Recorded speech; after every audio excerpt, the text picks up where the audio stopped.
امیر جمعیت علماء اسلام پنجاب مولانا سید محمود میاں صاحب کی نماز جنازہ جامعہ مدنیہ جدید رائے روڈ پر ادا کر دی گئی۔ نماز جنازہ ان کے بھائی مولانا رشید میاں نے پڑھائی۔ جنازے جمعیت علماء اسلام کے مرکزی رہنما کثیر تعداد میں علماء کرام اور عوام کی شرکت۔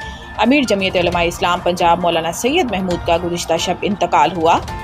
JUI کے امیر مولانا فضل الرحمان کا امیر JUI پنجاب کی وفات پر اظہار افسوس۔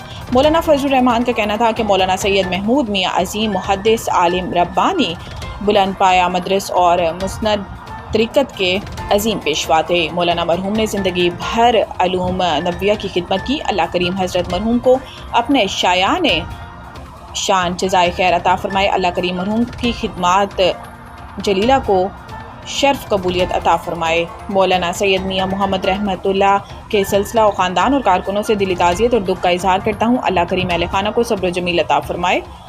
جمعیت علماء اسلام سندھ کے سیکریٹری جنرل مولانا راشد محمود سومرو نے اپنے ایک تعزیتی بیان میں کہا کہ ہم غم و اندوہ کے ساتھ حضرت مولانا سید محمود میاں صاحب امیر جمعیت علماء اسلام پنجاب محتمم جامعہ مدنیہ جدید لاہور حضرت مولانا فضل الرحمان صاحب منزل اللہ کے معتمد ساتھی اور اکابر دیوبند کے سچے ترجمان کے انتقال پر گہرے رنج کا اظہار کرتے ہیں۔ ہم اللہ تعالیٰ سے دعا کرتے ہیں کہ حضرت کو جنت الفردوس میں اعلیٰ مقام عطا فرمائے، ان کی خدمات کو امت کے لیے صدقہ جاریہ بنائے اور پسماندگان کو صبر جمیل اور اجر عظیم عطا کرے۔